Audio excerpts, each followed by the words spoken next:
తమిళనాడు రాష్ట్రం మాత్రమే ఇవాళ గొప్పగా అంటే సుప్రీంకోర్టు ఏ నిబంధనలు సుప్రీంకోర్టు ఏ క్రైటీరియా అయితే వాళ్ళు అమలు చేస్తారో కేంద్ర ప్రభుత్వానికి కూడా ఏ క్రైటీరియా కావాలో అవన్నీ కూడా ఫుల్ఫిల్ చేసినటువంటి ఏకైక రాష్ట్రం తమిళనాడు మాత్రమే. రిటైర్డ్ ఐఏఎస్ ఆఫీసర్తో ఒక 21 మందితో కమిటీ వేసి 2 సంవత్సరాలు 3 సంవత్సరాల కాలం పాటుగా మొత్తం సర్వే చేసి ముందర పెడితే సుప్రీంకోర్టు కూడా కాదనలేకపోయింది. కానీ మన దగ్గర తొందరగా చేయాలనేటువంటి దాంతో రాజకీయ అవసరాల కోసం హామీలు ఇచ్చి ఇలా స్టాటిస్టికల్ డిపార్ట్మెంట్ తోటి సర్వే చేస్తే ఇది 42% 45% తేలేకపోతే ఇవాళ దాన్ని ఆధారం చేసుకొని రిజర్వేషన్ లేకపోతే తప్పకుండా కొట్టేస్తే తప్ప అవి నిలిచే ఆస్కారం లేదు. కాబట్టి నేను అంటున్నా, ఏ రాష్ట్రంలో అయినా కేంద్ర ప్రభుత్వ కులగణన జరిగేంత వరకు దాంట్లో మొత్తం లెక్కలు తేలే లోపు ఏ రాష్ట్ర ప్రభుత్వానికి నిజాయితీ ఉంటే, చిత్తశుద్ధి ఉంటే, చేయాలని తప్పనగా ఉంటే, కమిట్మెంట్ ఉంటే తమిళనాడు ఏం చేసిందో మీరు స్టడీ చేయండి. దాని ప్రకారంగా మీరు లెక్కలు తీసి మీరు అమలు చేయాలి తప్ప తప్పించుకునే ప్రయత్నం చేయొద్దని చెప్పి నేను ప్రభుత్వాన్ని హెచ్చరిస్తాను. ఇదేదో ఆశామాషి వాళ్ళ బతుకు సంబంధించినటువంటి అంశంగా వాళ్ళు చూస్తూ ఉంటారు. కాబట్టి వాళ్ళ జీవితాలతో చెలగాడమాడే ప్రయత్నం చేసి తాత్కాలికంగా నువ్వు సంతోషపడుతుండొచ్చు, తాత్కాలికంగా నేను బొంతా పట్టిస్తున్నా ప్రజలని చెప్పి అనుకోవచ్చు. కానీ అదే ఉచ్చులో గినగిల కొట్టుకొని కథం కాక తప్పదని చెప్పి ప్రభుత్వం హెచ్చరిస్తాను. చెలగాడమాడే ప్రయత్నం చేయొద్దు, వాళ్ళ ఆత్మగౌరవాన్ని కించపరిచే ప్రయత్నం ఎక్కడ చేయొద్దు. ప్రజలు అమాయకులు అనుకుంటే ఇక అంతకంటే వెయ్యి భావోత్తరం కూడా ఉండదు. గుర్తుపెట్టుకోండి, స్కూళ్ళలో వితౌట్ ఎంట్రన్స్ వాళ్ళకి వెళ్ళాలని చెప్పి ఒక నిబంధన పెట్టినాం. అంటే ఇవన్నీ ఎప్పటికప్పుడు జరిగి తీరాలి. మన ప్రధానమంత్రి ఒక మాట అన్నారు. ప్రధానమంత్రి గారు ఎన్పిసిలు అనుకుంటా నేను అనేక సార్లు కూడా చెప్తా ఉన్నా, కొంతమంది నా మీద నిలబెట్టిన కూడా వేరే విషయం. ఈ దేశంలో వైవిధ్యమైన దేశం అని చెప్పినప్పటికీ కూడా అనేక రకాల వైవిధ్యాలతో కూడిన దేశం అని చెప్పుకున్నా కానీ ఇవాళ మొత్తం దేశం ఒకటే కులంలో ఉన్నాయి. ఒక 2-3 కులాలు, బ్రాహ్మణ దేశమంతా ఒకటే ఉండొచ్చు, ఒక వైశ్యంగా ఉన్న వాళ్ళు దేశమంతా కూడా ఉండొచ్చు. కానీ అనేక కులాలు ఇక్కడ ఒక పేరుతో ఉన్నాయి, ఇంకొకటి ఒక పేరుతో ఉన్నాయి. నేను ఇవాళ రెడ్డిస్ ఇక్కడ కర్ణాటక పోతే బీసీలకి వస్తారు, ఇక్కడ వేలమాలు ఉన్నారు, మహారాష్ట్ర పోతే ఎస్సీలకి వస్తారు. ఇవాళ ఇక్కడ రజకులు ఉన్నారు, కర్ణాటక పోతే ఎస్సీలకి వస్తారు. ఒక రాష్ట్రంలో ఒక రకంగా, ఒక రాష్ట్రంలో ఒక రకంగా ఉన్నది. కాబట్టి మేమేమంటున్నామంటే ఇవాళ తప్పకుండా ఇవాళ మిజోరాం, అరుణాచల్ ప్రదేశ్, నాగాలాండ్, మేఘాలయ ఇలాంటి రాష్ట్రాలు కూడా 80-85% రిజర్వేషన్ ఉన్నాయి అక్కడ. అంటే ఇలా 50% దాటకూడదు అనే చెప్తున్నారు. అది అన్ని వర్గాల కాదనే విషయం ఎవరు చెప్పలేకపోతున్నారు. ఈడబ్ల్యూఎస్ వచ్చిన తర్వాత ఇవాళ ఎప్పుడో 50% క్రాస్ అయిపోయింది. మొత్తంలో చూసినప్పుడు అనేక రాష్ట్రాలలో బీసీలకు ఆయా రాష్ట్ర ప్రభుత్వాలు కొన్ని రాష్ట్రాలలో 5%, 6%, 50% మించిన రిజర్వేషన్ కూడా అమలవుతున్నమాట వాస్తవం. ఇవాళ అప్పటి పరిస్థితుల ప్రకారంగా ఏ కులం ఎలా ఉండాలి అంతా జరిగిపోయి ఇవాళ 79 సంవత్సరాలు దేశానికి స్వతంత్రం వచ్చి 79 years అవుతుంది. మనం అంబేద్కర్ గారు రిజర్వేషన్ ఇచ్చినప్పుడు ఒక 20 ఏళ్లలో సమానత్వం వస్తుంది, 20 ఏళ్లలో కులాలు అనేటువంటి సమాజం ఏర్పడుతుందని చెప్పి కలగన్నారు. కానీ సాడ్ పార్ట్ ఆఫ్ డెమోక్రసీ ఏంటంటే 79 సంవత్సరాల తర్వాత కూడా ఇవాళ రిజర్వేషన్లు మమ్మల్ని తీసుకుపోయి బీసీలో చేర్చాలని వాళ్ళు కొంతమంది, బీసీలో ఉంటే ఏలో చేర్చాలని కొంతమంది, ఇవాళ ఎస్సీలలో కూడా ఏబీసీల కేటగిరీషన్ జరగాలని కొంతమంది జరుగుతామని ఇవాళ ట్రైబల్స్లో కూడా ఆ ఉద్యమాలు జరుగుతాం మనం చూస్తాం. అంటే అంబేద్కర్ గారు ఆశించినట్టుగా సమాజం అంతా చల్లగలేదని, కులాల లేని వ్యవస్థ ఏర్పడలేదని, ఇంకా అంతరాలతో కూడిన సమాజం ఉందని మన తేదీలం అయిన తర్వాత ఖచ్చితంగా ఇలాంటి వాటి మీద ఎప్పటికప్పుడు సమీక్ష చేయాల్సిన అయితే ఉన్నది, గుర్తుపెట్టు. తప్పకుండా సమీక్ష జరగాల్సింది. రాజ్యాంగం కానీ లేదా ప్రభుత్వాలు ఉన్నదే ఎప్పటికప్పుడు సమస్యలను అసెస్ చేసుకొని దానికి అనుగుణంగా ప్రణాళికలు రూపొందించుకోవాలి, దానికి అనుగుణంగా చట్టాలు చేసుకోవాలి. కానీ చట్టం ఎప్పుడు జడ పదార్థం కాదు అనే విషయాన్ని ఎందుకో మనం మర్చిపోతున్నాం. నిజమైన గొప్ప అభివృద్ధి జరిగితే తగ్గియండి రిజర్వేషన్లు, లేదా అభివృద్ధి జరగకపోతే పెంచండి రిజర్వేషన్లు. ఒకవేళ ఒక ఏ గ్రూపులో ఉన్న వాళ్ళు గొప్పగా ఉంటే తీసుకుపోయి వాళ్ళు ఇంకొకరు పెట్టండి. ఈ గ్రూపులో ఉన్న వాళ్ళు ఎవరైనా మరీ కలిపి లెక్కల్లో ఉండి వాళ్ళు రానియకపోతే కింద పెట్టండి. నేను స్వయంగా చూసిన రతన్ సార్, నేను ఆర్థిక మంత్రి ఉన్నాడు, నాకు ఎవరు చెప్పలే. కానీ నా అంతట నేరుగా బీసీలలో ఉన్న కొన్ని కులాలు ఏమవుతుందో వాళ్ళు బుడుపుక్కలు కావచ్చు, పెద్దమ్మలు కావచ్చు, వాళ్ళు ఆస్త కులాలు కావచ్చు, చాలా బ్యాడ్ షేప్లో ఉన్న కులాలకు నేనే మీటింగ్ పెట్టాను.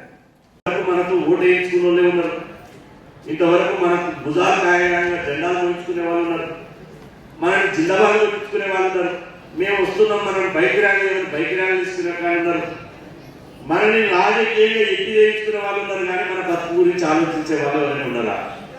కానీ ఓటు వేయించుకోలే, మన కులాన్ని అడ్డం పెట్టుకుని పదవి తెచ్చుకోలే, మన కులాన్ని ఉపయోగించుకోలే, మన కులాన్ని తాకట్టు పెట్టలే. కానీ ఇవాళ మన కులంలో ఎవరైనా ప్రమాదవశాత్తు చనిపోతే 100% ఇవాళ మన సగరంలో నాకు భరోసా ఇవ్వడానికి ఒక్క గుండె ధైర్యమే కాదు, చనిపోయినప్పుడు ఆ కుటుంబాన్ని ఆపదలో ఉంటే ఒక గుండె ధైర్యం నింపడమే కాదు, పువ్వో పత్రము. నేను అంటున్న 2 లక్షలు 2 లక్షలు అంటలేదు. మన ఇంటికి వస్తే కుండలు కలిగి పెట్టుకోవడం సుట్టము స్టాకరీ పెట్టే అట్టనే మన కుల సంఘం కన్న తల్లి లెక్క గుండె భరోసానిచ్చి పువ్వో పత్రం ఇచ్చి ఆదుకున్న సంఘం ఒక సగరూపర సంఘం మాత్రమే చెప్పి నేను 100% చెప్తున్నా.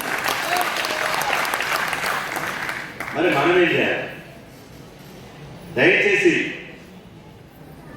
మన ముస్లిం మైనార్టీ సోదరులను గుర్తుపెట్టుకోండి. మన సేకరణ పట్టుబట్టి ఉరుము పట్టే రాజీ పడనోడు, రాజీ అనేది ఆయన డిక్షనరీ లేదు.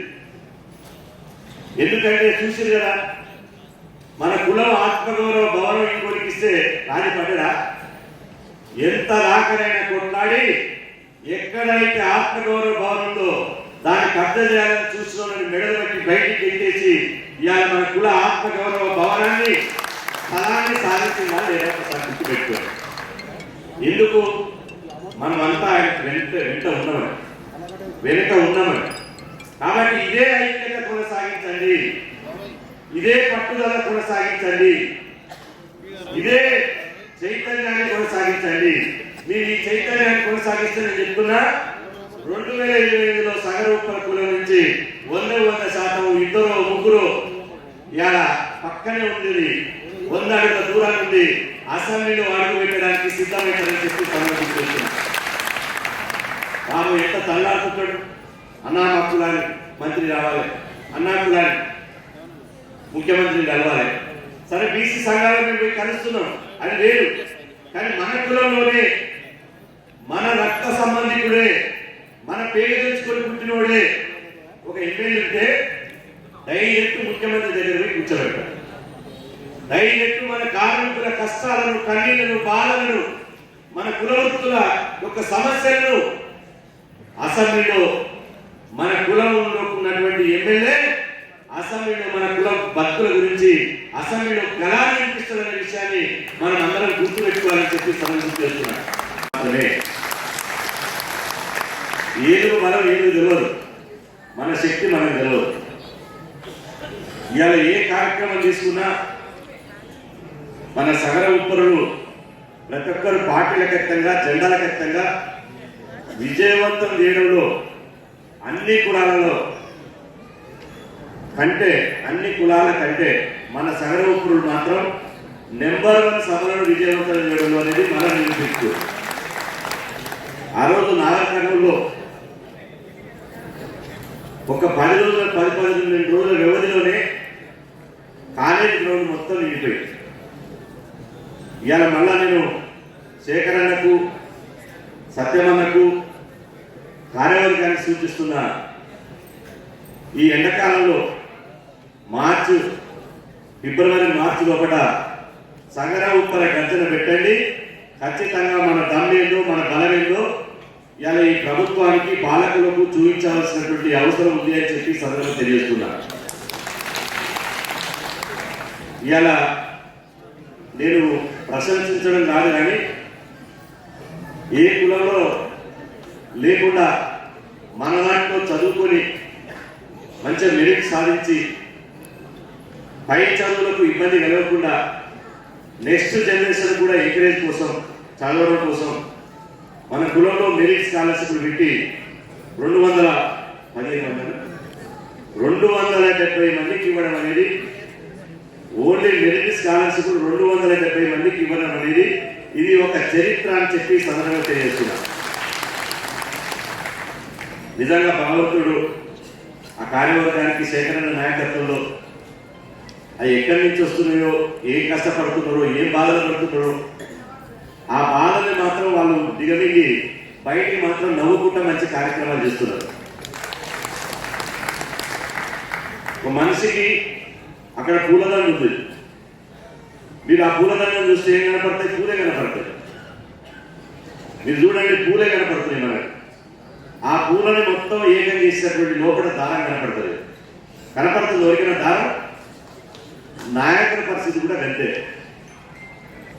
ఇలా వాళ్ళు కాంగ్రెస్ పార్టీలు ఉన్నా, బీజేపీ పార్టీలు ఉన్నా, బీఆర్ఎస్ పార్టీలు ఉన్నా, ఈ సేవ ఏందో, ఈ కులానికి చేసే సేవ ఏందో, ఈ కులానికి పెట్టే ఖర్చు ఏందో ఆ పార్టీలలో వెళ్తే వాళ్ళ వెనకంగా 2 గన్మెన్లు ఉంటారు, ప్రోటోకాల్ పోస్తుంటారు.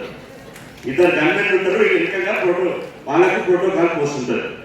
కానీ అది కాదు. ఒక దారం లెక్క కులాలందరినీ పూలెట్లయితే ఇవాళ మనం కనపడుతున్నాయో ఒక దారం లెక్క అందరినీ కులాలందరినీ జిల్లాల వారిగా అందరినీ జట్టు కట్టి మన బలాన్ని, మన బలగాన్ని ఈ ప్రభుత్వాలకు చూపిస్తూ మన ఐక్యతను పెంపొందించే కార్యక్రమాలు చేస్తూ ఇలా మన కులాల యొక్క, మన సగర ఉప్పర కులం యొక్క గుర్తింపు, కులం యొక్క వన్నె, కులం యొక్క ఆత్మ గౌరవం 100% పెంచిందని చెప్పి ఈ సందర్భంగా మీకు అందరూ తెలియజేస్తున్నా. ఒకప్పుడు మేము ఉప్పరోళ్ళం అని చెప్పుకోవడానికి మనం బిడియపడేది. ఉప్పరోళ్ళం అంటే మేము తక్కువలేమో, ఉప్పరోళ్ళం అంటే మాకు గౌరవం వేయలేమో అని. కానీ ఎప్పుడైతే మన కుల సంఘం ఏర్పడ్డదో, మన సగర ఉప్పర సంఘం ఏర్పడ్డదో, బాజాప్త సగర ఉప్పర సంఘం ఒక పిలిపించింది. మన కులాల పక్కన ఓన్లీ నాయుడు, రెడ్లు, రావులే కాదు, మన కులాల పక్కన కూడా, మన పేర్ల పక్కన కూడా మన కులాల యొక్క గౌరవం పెరగాలంటే సాగర్ అనే ఇలా పదాన్ని జోడించండి, మన కుల యొక్క పదాన్ని జోడించండి అంటే ఎక్కడ పోయినా, నేను తెలంగాణలో ఏ జిల్లా పోయినా అన్నా నేను రాహుల్ సాగర్, అన్నా నేను వెంకటేష్ సాగర్, అన్నా నేను మల్లేష్ సాగర్ అని చెప్పి ఇలా సగర ఉప్పరుల యొక్క చైతన్యం, సగర ఉప్ప యొక్క ఐక్యత, గౌరవం పెరిగిందనే విషయాన్ని మనం అందరం మర్చిపోద్దని చెప్పి సదనం గుర్తు చేస్తున్నాం. పోయినసారి మనం ఈ మెరిట్ స్కాలర్షిప్ అవార్డ్స్ ఇలా ఈరోజు ఈ కార్యక్రమానికి సభాధ్యక్షులు, మన రాష్ట్ర అధ్యక్షులు, బీసీ ఉద్యమంలో మాకు అత్యంత క్రియాశీలకంగా ఉండి బీసీ ఉద్యమం ఈరోజు రాష్ట్ర బంద్ అయినా, 42% రిజర్వేషన్ల ఉద్యమం అయినా, ఇవాళ ఈ ఉద్యమం ఇంత తీవ్ర స్థాయిలో ఉందంటే బీసీ ఉద్యమంలో అత్యంత క్రియాశీలకంగా ఉండి మాకు సలహాలు, సూచనలు ఇస్తూ మమ్మల్ని వెన్నంటి నడిపిస్తున్నటువంటి అన్న శేఖర్ సగరన్న గారికి, అదేవిధంగా మన కులం యొక్క భీముడు, మన జనరల్ సెక్రటరీ సత్యం సగరన్న గారికి, వేదిక మీద ఉన్న చాలా, ఎందుకంటే నేను సమయం ఇచ్చిన కాబట్టి అందరూ మన రక్త సంబంధికులు, అదే మన పెద్దన్న ఎప్పటి నుంచో కులానికి సేవ చేస్తున్నటువంటి హరికిషన్ సాగరన్న గారికి, అందరికీ వివిధ జిల్లాల నుంచి వేలాదిగా తరలి వచ్చినటువంటి మీ అందరికీ పేరు పేరున నా యొక్క హృదయపూర్వక నమస్కారాలు. సంబంధించిన భూమి విషయం నేను మొన్ననే అనొచ్చు, నేను అన్నకు అడిగిన అన్న ఇంకా చక్కబడితే ఇంకేమైనా కూడా చేసి ఖచ్చితంగా బిల్డింగ్ నిర్మాణం చేసి ముందుకు పోతా తెలియజేస్తూ ముందుస్తా ఉన్నాం. ఏ వేదికైనా అందరికీ తెలియజేసేంత ఒకటే, మనం అదో ఈ విధంగా మన పెద్దోళ్ళు చేసారు, మన తాత ముత్తాతలు చేసారు, వంశకులు చేసిండ్రు అయింది. ఈ రోజు మనం ఉన్నాం. ఈ రోజు మన ఆలోచన మార్పు రావాలా, ఈ రోజు మనం మారాలా, ఈ రాజకీయ స్థితిగతులు ఏమో తెలుసుకోవాలా. అన్నిటితో పాటు రాజకీయంగా కూడా ఎదగాల్సిన అవసరం ఉన్నది. రాజకీయంగా ఎదిగినప్పుడే ఒకసారి ఆలోచన చేయండి. సగరులలో ఎవరైనా ఒక ఎమ్మెల్యే ఉంటే చట్టసభల్లో నా జాతికి ఇది కావాలని అడిగేవాడా కాదా? మరి దానికి ఎదగడానికి ఏం నిర్ణయాలు తీసుకున్నారు, ఎందుకు ఈ విధంగా ముందుకు పోతారో ఒకసారి ఆలోచన చేసుకోవాలి. మనమందరం కూడా ఒక నిర్ణయాత్మకమైనటువంటి విధి విధానంలో చేసుకోవాల్సిన అవసరం ఉంది. నిజంగా చెప్తా ఉన్నా, వెనుకబడిన జాతులు బీసీలలో ముఖ్యంగా ఎస్సీలు ఎస్టీలు బీసీ మైనార్టీలలో ఈ ప్రక్రియ ముందుకు పోవాలంటే కొంత ఇబ్బందులతో కూడుకున్న వ్యవస్థ, ఆర్థికమైనటువంటి వ్యవస్థ, అసమానతల వ్యవస్థ, ఈ వ్యవస్థకి బయటికి రావాల్సిన అవసరం ఉన్నది. తెలివి అనేది ఎవరు సొత్తు కాదు, ఆలోచన విధానం ఎవరు సొత్తు కాదు.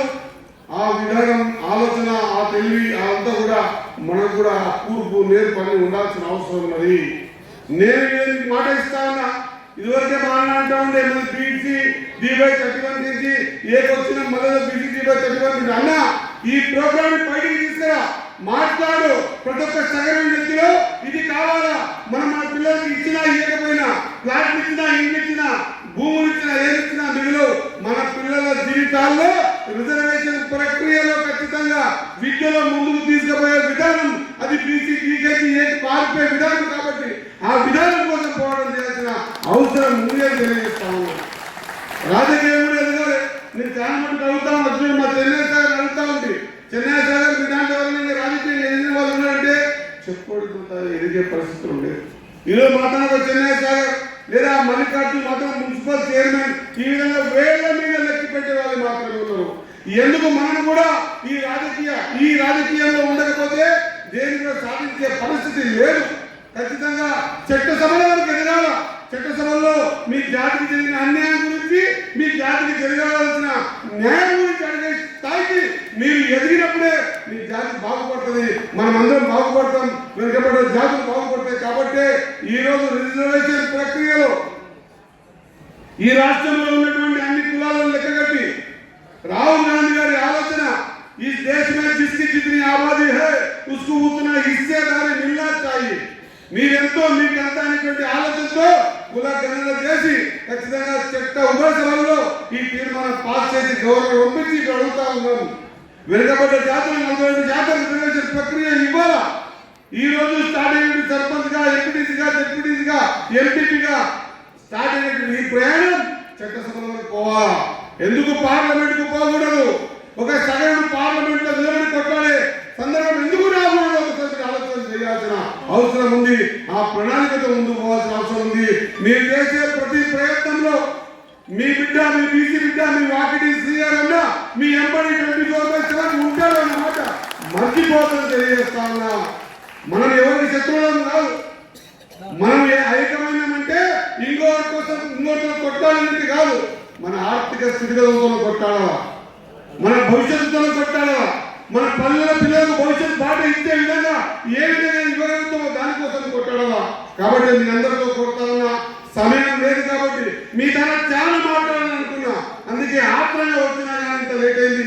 మళ్ళీ ఒక వేదిక మీద ఖచ్చితంగా మీకోసం, మీకు రావాల్సినటువంటి వాట కోసం, మీరు విద్యా ఉద్యోగాలు ఆర్థికంగా ఎదిగే విధానం కోసం, రాజకీయంగా ఎదిగే విధానం కోసం, బీసీ బిడ్డల కోసం ఖచ్చితంగా మీ తమ్ముడు, మీ అన్న వాకిటి శ్రీహరి ఎప్పుడు ముందుంటాడు, పోరాటం చేస్తాడన్నమాట మరొకసారి గుర్తు చేస్తూ, ఖచ్చితంగా ఆలోచన మాత్రమే మారుస్తుంది మనిషిని. ఖచ్చితంగా ఆలోచన మాత్రమే మారుస్తుంది మనిషిని. ఈ ఆలోచన నమ్మకమైనటువంటి మన బీసీ బిడ్డలకు కూడా ఉండాల్సిన అవసరం ఉంది. ఏ జాతీయ తీసుకోండి బీసీ అంటే నమ్మకస్తులు, ఏ రంగమైన తీసుకోండి బీసీ నమ్మకస్తులకు అందరం కూడా అందాల్సిన అవసరం ఉంది. అదే ఆలోచనతో ఈరోజు ప్రభుత్వం రేవంత్ రెడ్డి గారు ఆ రాహుల్ గాంధీ గారి ఆలోచన ఇంప్లిమెంట్ బయటికి పోయినా కూడా నా మనసు నిండా నేను ఎప్పుడు పోవాలి రవీంద్ర పార్టీకి, నేను 2 మాటలు ఎప్పుడు మాట్లాడాలి, నా వెనుకబడ్డ జాతుల గురించి మాట్లాడే అవకాశం నాకు వచ్చింది. ఈరోజు కూడగొట్టుకుంటే ఎట్టాలనే సందర్భంలో లేట్ అయినా కూడా మీకు రావటం, లేట్ అయినా కూడా మీరు ఇంతమంది మా కోసం వెయిట్ చేయడం అనేది నిజంగా కూడా అభినందనీయం. నేను అనుకుంటున్నా ఈ వేదిక ద్వారా ఇంత లేట్ అయినా కూడా జనరల్గా వెనుకబడ్డ జాతులకు సంబంధించినటువంటి కొన్ని కార్యక్రమాలు చేస్తూ ఉంటే 1 గంట 2 గంటల తర్వాత ఎప్పుడు పోదామో పాడేటువంటి సందర్భాలు చూసాం. కానీ ఈరోజు సగరుల ఈ ఓర్పు రేపు నేర్పు కావాలి. అదే రాబోయే రోజుల్లో మీ పిల్లలకు భవిష్యత్తు బాటలు వేయాలి. ఆ బాటలు వేయడానికి మీరు తీసుకునే నిర్ణయాలు చరిత్ర మర్చిపోయకుండా మిగిలిపోయే విధంగా ఉండాలి. ఈ 2 మాటలు నేను మాట్లాడాలి. ఈ కులవృత్తులకు సంబంధించి సగరులు నేను ఇంతకుముందే కొంత తెలుసుకుంటే I don't know but depth, కానీ సగరులు భూమిని తొవ్వేవాళ్ళు, సగరులు బావులు తొవ్వేవాళ్ళు, సగరులు తర్వాత భవన నిర్మాణాలు చేసేవాళ్ళు, సగరులు కొంత విన్నగారికి ఉప్పు సంథింగ్ సంబంధించినటువంటి వ్యాపారంలో ఉన్నవాళ్ళు, సగరులు సగరులు సగరులు. నేను ఈ వేదిక ద్వారా బీసీ బిడ్డలకు తెలియజేస్తా ఉన్నా, దయచేసి మాట్లాడకండి ప్లీజ్. ఒకసారి ఆలోచన చేయాలి. ఎక్కడైతే క్రమశిక్షణ ఉండదో అక్కడ గెలుపు బాటలు ఉండవు. నేను ఈ వేదిక ద్వారా బీసీ బిడ్డలకు తెలియజేస్తా ఉన్నా, సౌకర్యాలు కావచ్చు, ఇంకా ఇతరత్ర బీసీ బిడ్డలు కావచ్చు, ఆ రోజు కులవృత్తి నమ్ముకొని బతికినటువంటి మన పూర్వీకులందరూ కూడా ఒక నమ్మకంతో ఏ పని చేసినా ఆ పని దైవంగా భావించి ఆ పనిలోనే దైవాన్ని చూసుకొని ఒక నమ్మకానికి మారు పేరుగా బతికిన వాళ్ళే బీసీ బిడ్డలు సగరులు అన్నమాట గట్టిగా తెలియజేస్తా ఉన్నా. ఆ రోజు చరిత్రాత్మకమైన కట్టడాలు కట్టిండవచ్చు, ఆ రోజు బావులు తవ్విండవచ్చు, ఆ రోజు ఉప్పు దాన్ని వ్యాపారంగా చేసి ఉప్పు అమ్ముకొని ఉండవచ్చు. తప్పేముంది? ఎవరి ముందర చేయడానికి బతకలేదు కదా, ఎవరితో అనుకోలేదు బతకలేదు కదా. మా కులవృత్తిగా వచ్చిన మా వంశీకులు చెప్పిన విధానాన్ని మేము దాని కులవృత్తిగా భావించి చేశాం. కాబట్టి ఆ రోజు చరిత్రాత్మకమైన కట్టడాలు కట్టినా చరిత్రలో మిగిలిపోయింది కూడా సగరులే అన్న మాట మర్చిపోతుంది తెలియజేస్తా ఉన్నా. ఆ రోజు మనం కూరలో ఏదేసినా వంటకాల్లో ఏదేసినా మీరు పండించిన ఉప్పు, ఆ ఉప్పు లేకపోతే కూర కూడా రుచి ఉండదు, ఉప్పరి లేకపోతే కూడా జీవన విధానం ఉండదు అని చాటి చెప్పిన వాళ్ళే నేను అనుకుంటున్నా సగరులు. కానీ రోజులు మారినాయి. ఈరోజు ఆలోచన విధానం మారింది, జీవన విధానం మారుతా ఉంది, అన్నింటిలో ఉండాల్సిన అవసరం ఉంది. ఈ కాంపిటీషన్ ప్రపంచంలో సగరులు కూడా పెద్ద పాత్ర ఉండాల్సిన అవసరం ఉంది. ఎందుకు మనం మారొద్దు? మన జీవన విధానంలో మార్పు ఎందుకు రావద్దు? మనం చదువుకు ఎందుకు దూరంగా ఉండబడ్డాం? ఇప్పుడు చదువు లేకుండా ఎన్ని కష్టాలు పడతా ఉన్నా మనం ఎంతవరకు మన పిల్లల్ని చదివిస్తున్నాం అన్న మాట మనం గుర్తుపెట్టుకోవాల్సిన అవసరం ఉంది. ఒక చదువు మాత్రమే మన వెనుకబడ్డ జాతుల తర్వాత మార్చే శక్తి చదువుకు మాత్రమే ఉంది. కాబట్టి మీ అందరికీ సగరులకు నా ఉపరి సోదరులుగా తెలియజేస్తా ఉన్నా, ఖచ్చితంగా చదువుతో ముందుకు పోండి. చదువు అనేది ఎవరప్ప సొత్తు కాదు, అందరికీ లభించేది కాదు. ఎవరైతే చదువు మీద ప్రాముఖ్యత చూపిస్తారో వాళ్ళకు మాత్రమే చదువుతుంది.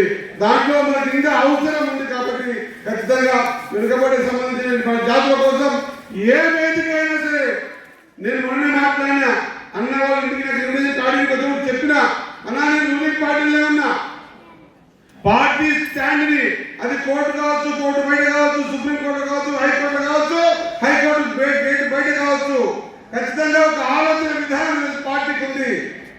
ఖచ్చితంగా విద్యా ఉద్యోగాల్లో ఆర్థికంగా కాకుండా ఖచ్చితంగా రాజకీయాల్లో కూడా వెనుకబడ్డ జాతుల్ని, నా సగరుని ఉప్పల్ని కూడా పై స్థాయికి తీసుకురావాల్సినటువంటి ఆలోచన ఎంతైనా ఉంది. ఎప్పటివరకు నీవు చట్టసభలోకి రావు, ఎప్పటివరకు నీవు ఖచ్చితంగా రాజకీయంగా ఎదగవు, నీ మాట వినే విధంగా నీ అలవాట్లను మార్చుకోవు, నీ ప్రవర్తన మార్చుకోవు, నీ జీవన విధానాన్ని మార్చుకోవు, ఖచ్చితంగా నువ్వు వెనుకబడిపోతావు అనేటువంటి ఆలోచనతో మనం బతకాల్సిన అవసరం ఉన్నది.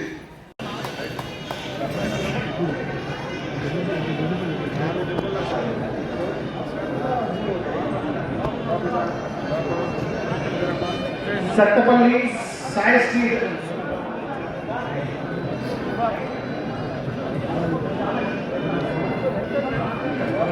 స్టేజ్ పైన మొమెంటో తీసుకున్న వాళ్ళు ఉన్నారు. కరేడ సాయి చైతన్య, కరేడ సాయి చైతన్య చూడాలి రెడీ ముంగటి ఇటు చూడాలి అన్న, ఇటు చూడాలి. రైట్ నెక్స్ట్ అయిపోయింది అన్న.